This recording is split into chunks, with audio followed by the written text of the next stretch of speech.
Video ini hadir untuk membantumu. Di sini, kita akan bahas soal-soal penting yang sering muncul di ujian P3K. Simak tips dan triknya sampai selesai, agar kamu bisa lolos seleksi P3K dengan mudah. Untuk mengetahui kemampuanmu dari soal-soal ini, silahkan catat sendiri total jawaban yang benar dan yang salah. Soal nomor 1.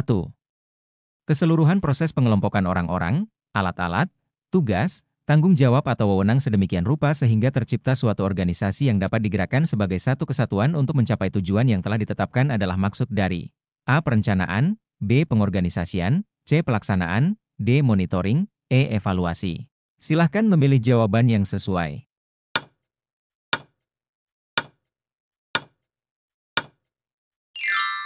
Jawabannya adalah D. Kompetensi manajerial, B. Pengorganisasian. Soal nomor 2. Pada bentuk organisasi ini segelintir pimpinan tidak mempunyai bawahan yang jelas, karena setiap atasan berwenang memberi komando kepada setiap bawahan merupakan ciri dari organisasi. A. Organisasi lini, B. Organisasi fungsional, C. Organisasi staf, D. Organisasi lini dan staf, E. Organisasi matriks.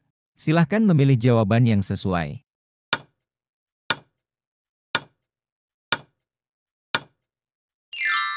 Jawabannya adalah B. Organisasi fungsional.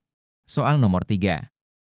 Suatu tindakan dari sebuah rencana yang sudah disusun secara matang dan terperinci. Implementasi biasanya dilakukan setelah perencanaan sudah dianggap siap merupakan maksud dari A. Perencanaan, B. Pengorganisasian, C. Pelaksanaan, D. Monitoring, E. Evaluasi. Silahkan memilih jawaban yang sesuai.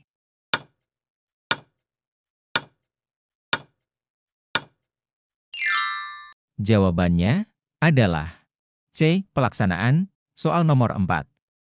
Untuk dapat melaksanakan suatu rencana, seorang operator layanan operasional perlu menguasai berbagai pengetahuan dan keterampilan, di antaranya sebagai berikut, kecuali A. Motivasi, B. Komunikasi, C. Directing, D. Channel, E. Perencanaan. Silahkan memilih jawaban yang sesuai.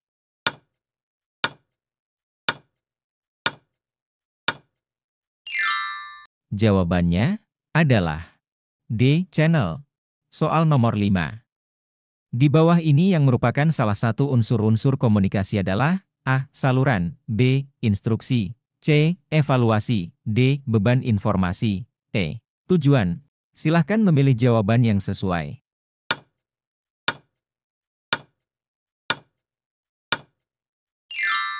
Jawabannya adalah A. Saluran. Soal nomor 6.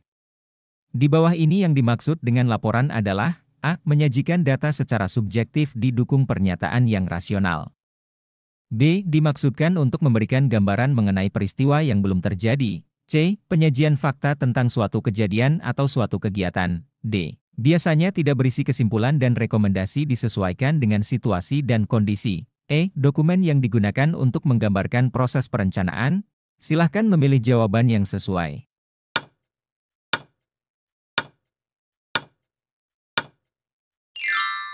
Jawabannya adalah C. Penyajian fakta tentang suatu kejadian atau suatu kegiatan.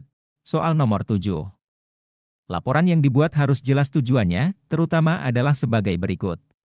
A. Dimaksudkan untuk memberikan gambaran mengenai peristiwa yang belum terjadi. B. Menguji perakiraan dan hipotesis. C. Merancang pengawasan dan perbaikan. D. Mengetahui perkembangan kemajuan dari kegiatan proyek penelitian. E. Memberikan rekomendasi tindakan yang tepat.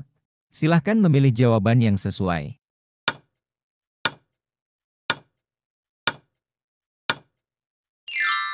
Jawabannya adalah D. Mengetahui perkembangan kemajuan dari kegiatan proyek penelitian. Soal nomor 8. Laporan berikut ini tergolong laporan administratif adalah A. Tesis, B. Laporan monografi, C. Artikel, D. Laporan keuangan, E. Laporan berkala. Silahkan memilih jawaban yang sesuai.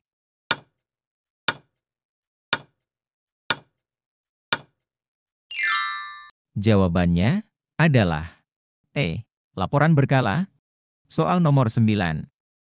Komunikasi adalah suatu proses yang membuat sesuatu dari yang semula dimiliki oleh seseorang, monopoli seseorang, menjadi dimiliki oleh dua orang atau lebih. merupakan salah satu komponen konseptual pokok teori komunikasi yaitu A. Kebersamaan, B. Menggabungkan, C. Proses, D. Pengalihan, E. Interaksi. Silahkan memilih jawaban yang sesuai.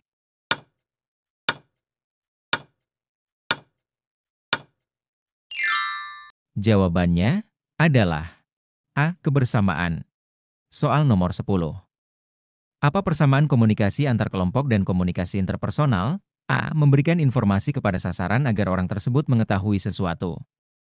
Tentang bagaimana hal itu dikatakan, bagaimana bahasa tubuh yang digunakan saat penyampaian pesan, dan apa ekspresi wajah yang diberikan. B. Berkomunikasi dan memiliki kedekatan hubungan seperti hubungan keluarga atau kerabat dekat. C. Proses sosial di mana orang-orang yang terlibat di dalamnya saling mempengaruhi. D. Dapat berkomunikasi langsung secara tatap muka atau face-to-face dan pastinya saling bertukar informasi atau untuk memecahkan persoalan. E. Efektif dalam hal mengubah sikap, perilaku, dan pendapat orang lain. Silahkan memilih jawaban yang sesuai.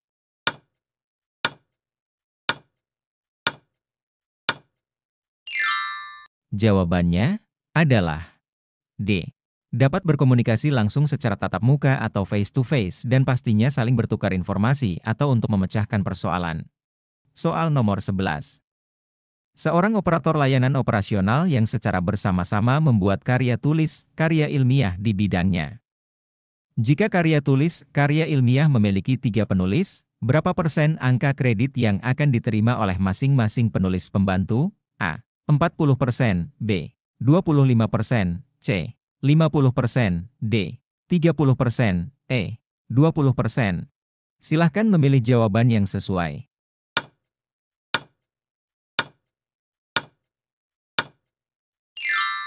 Jawabannya adalah B. 25%, C.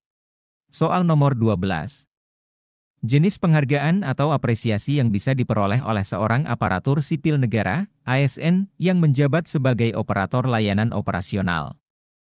Penghargaan tersebut diberikan sebagai bentuk pengakuan dan dorongan atas kinerja dan dedikasi yang telah ditunjukkan oleh ASN tersebut. Jenis penghargaan yang dapat diperoleh ASN operator layanan operasional adalah, kecuali A. Tanda kehormatan, B. Kesempatan prioritas untuk pengembangan kompetensi, C. Kesempatan menghadiri acara resmi, D. Kesempatan kenaikan pangkat regular, E. Kesempatan menghadiri acara kenegaraan. Silahkan memilih jawaban yang sesuai.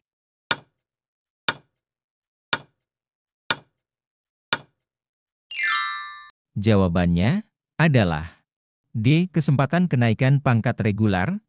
Sebelum lanjut membahas soal selanjutnya, silahkan subscribe dan di-share. Kita lanjut di part selanjutnya, terima kasih.